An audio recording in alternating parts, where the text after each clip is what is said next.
Just kind of based on these first few practices you've been through, what do you see your offense kind of looking like here? What are you kind of working on? Not really that far down the line. Obviously, working on more just execution, angles of screens, reads, things of that nature. A lot of breakdown stuff. Just trying to get into the flow, trying to get a lot of shots, a lot of decision making, and reads within things more than anything. Then you try to be able to get them to be able to conceptualize everything depending on what's going on, whether like you're playing through the dribble or you're playing through the post up or you're playing through ball screens or moving the ball or screens away from the basketball. So like just the overall understanding of what you want to do offensively. So obviously we'll do a lot of the same things in the past. We won't have as much in a certain area as other years, but then like being pretty open to it. So like you just kind of let the competition take you where it's going to be. Obviously the people that have been highly successful that return, you have your feel and your understanding that obviously you're going to have the ball in Braden Smith's hands a lot. Fletcher Lawyer's going to get more stuff for actions. Trey Kaufman-Renn has proven that he can score with his back to the basket. I think he can do a little bit more than that. And he didn't get that opportunity with the talent level that we had and the different guys that we had. So like his usage, I would think, would go up. And then we have some young guys that are very talented. We have some guys that played roles last year that those could increase. I don't like to really talk about somebody's role in June. I think it's something you earn and something you work towards, and then you just got to kind of get things figured out. And everybody's a rebounder, everybody's a sprinter, everybody's a defender. So like there's no difference along those lines, even though there's some differences in how you have to guard people. So can you kind of get creative with those two wings, Kanon, Miles? Yeah, you can run different stuff. Yeah, stuff for lobs, for pin downs.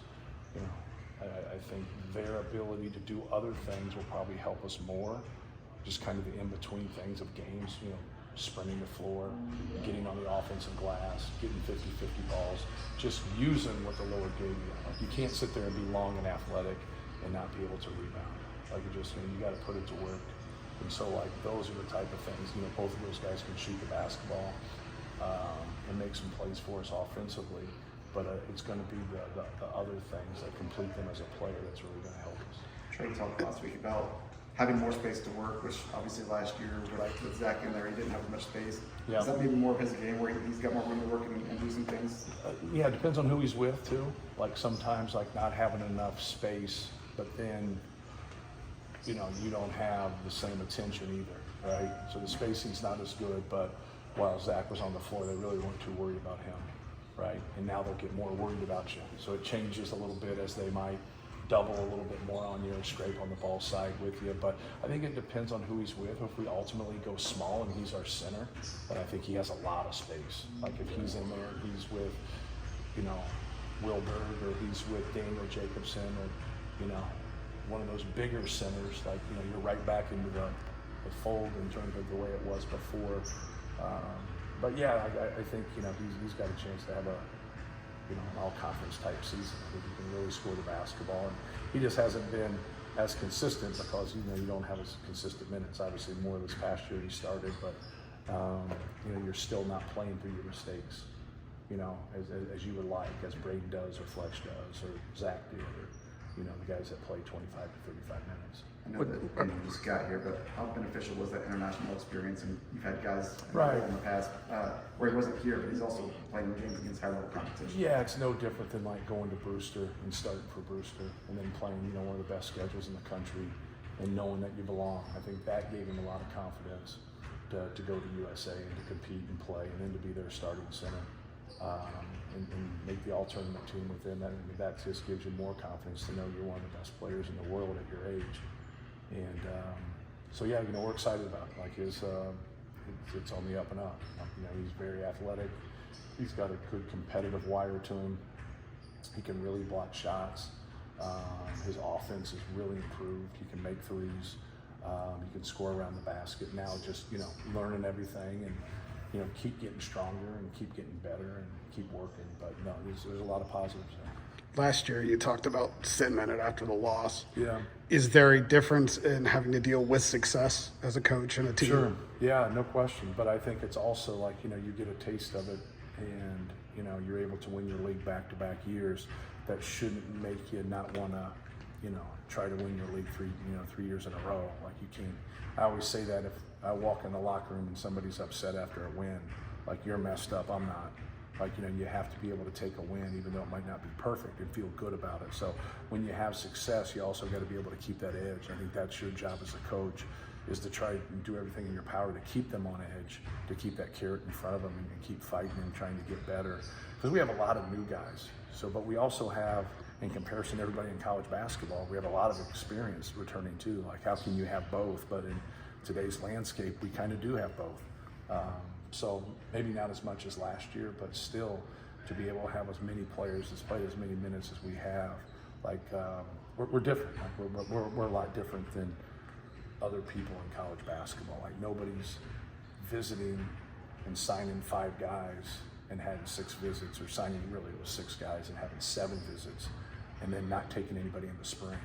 And so only having 2 guys in the portal, taking 2 guys in the portal in 4 years. Nobody in college basketball is doing that except us. So you have both of those scenarios there that kind of shows you that I think we have something pretty special just in the combination of the people at Purdue and the education at Purdue to go along with great basketball tradition. What's it like having all the freshmen here at once? Are you really watching? Right. Well, we don't have all of them. Obviously, Jakari is trying out for Mexico to hopefully play in the Olympics, and then Jack Benner's been he's been sick, so he hasn't gotten going yet. So it's great. It's good to for Daniel and for Raleigh and CJ Cox, all those guys. They're good players, but sometimes it's your best doesn't come out until you know what you're doing. So I think that's our job. I've always taken the summer practices as not workouts, but as practices.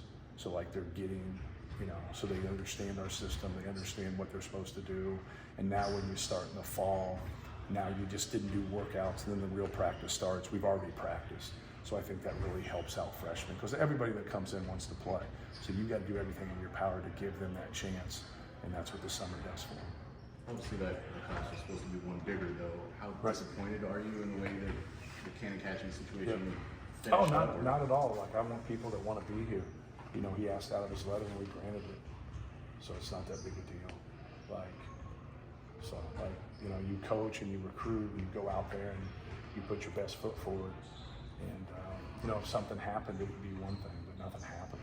It's just one of those deals where, he was concerned about his role and just wanted out of his letter, and then kind of went back the next day and said everything was good, and it just was like, why don't we, this is probably better that we, kind of part ways. If, you're questioning things before things start, and that's, it's kind of the uncertainty. I think every freshman that comes in has those uncertain thoughts, but, you compete and earn your way into a role. Like I can't anoint a role to somebody out of thin air. You walk in, you compete. Zach Edey didn't have a role.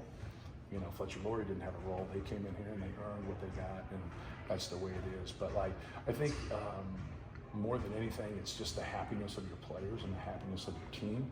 Like it's competition and it's difficult, but right away, you sense hey man, you're starting off on the wrong foot, and somebody wants out of their letter, don't. I think it's probably best to go separate ways. So we wish him good luck and hope everything works for him. You obviously talked a lot over the years about the importance of culture, and that's almost been what has propelled you guys to what you are now. At the same time, you've got a guy who next week might be a lottery pick, or is going to be close to it potentially. It's cool. So what is kind of the balance between those two things? Because I would think it can't only be the first thing, right? There still has to be that component of maybe being known for developing elite players. Yeah, well, your culture is something you have to work on every day. It's something that can go away pretty quickly. But I think it starts within the character of the people you have on your team and the people you have on your staff. And you're not perfect. Everything is not going to be perfect. But for us, we have to keep it from a highly competitive standpoint and keep getting better and keep it improving along those those lines. But if you have the right people, you can make a lot of mistakes and you're going to be okay. If you have the wrong people, like, it just isn't going to work. And so, like, we feel like we have a locker room right now where, you know, everybody's on the same page, they're competing, but we also know, like, everybody in that locker room is not going to play.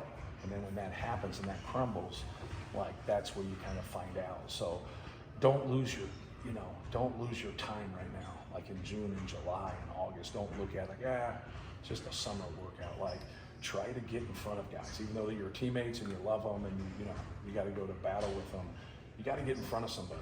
You know, you got to beat the guy in front of you. So you still have to have that element along with the other things to have that culture and to have that growth.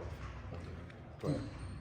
Do you need to be known still as a program that develops guys like Edie, that develops like upper echelon NBA talent too? Yeah. Besides, I know you want to appeal to the culture guys, the guys who want to be here, but is that also an advertisement for the program? Yeah, well, they're all culture guys, in my opinion. I think the greatest talent that's ever played is Michael Jordan. He's a culture guy. So you can't look at culture guys like they're just guys that are under recruited and tough and gritty and do the little things. Like, everybody's a culture guy if you're about winning. And so, like, I think that's the piece. Zach's improvement led from his physicality and how he was and how big he was, but his work that he put behind it. He put a lot of work behind it. He was very competitive. It was a great story because that's what you want. You want to see guys get better and grow each year. But in terms of recruiting, like, I want to get the same guys we're getting.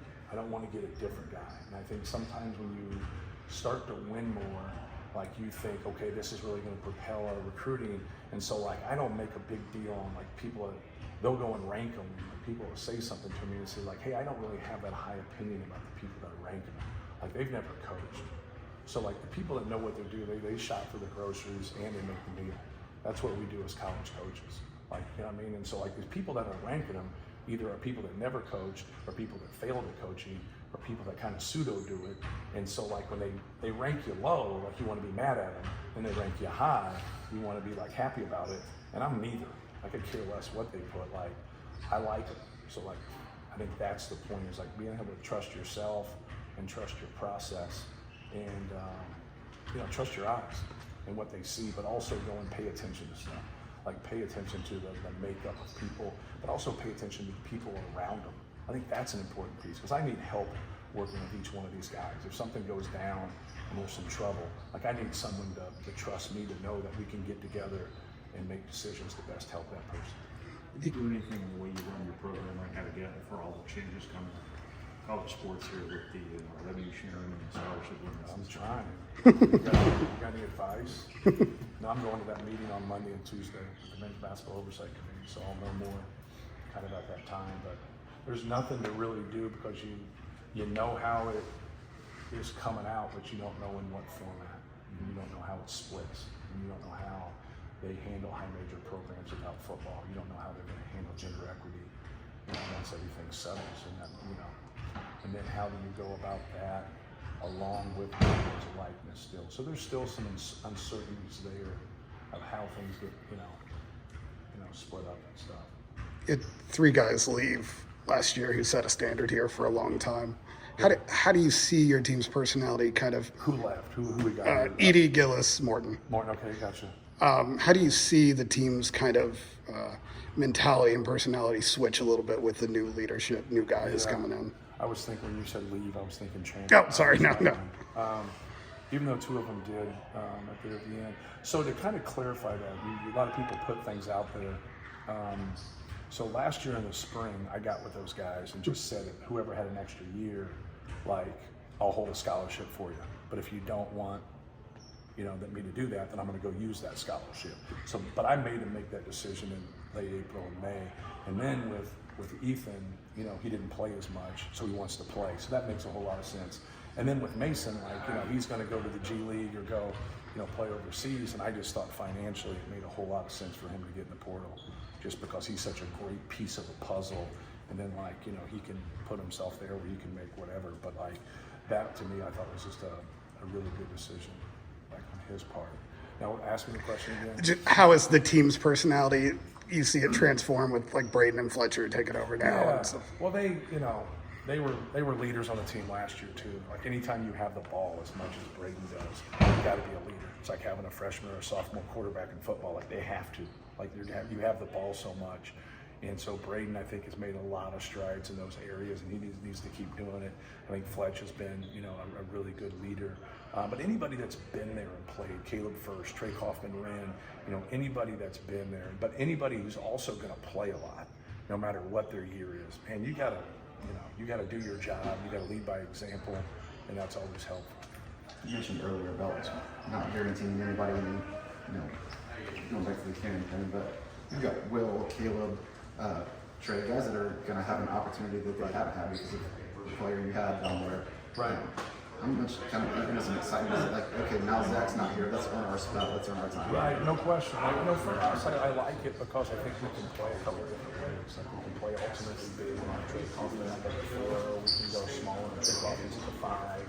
But we have a lot of different matchups there. Will size, or Daniel size, or Lowry size. Lowry's ability to play the 4 and 5, Caleb's ability to play the 4 and 5, Trey's ability to play the 4 and 5, Cam Heidi's ability to come over and be another size 4 if need be.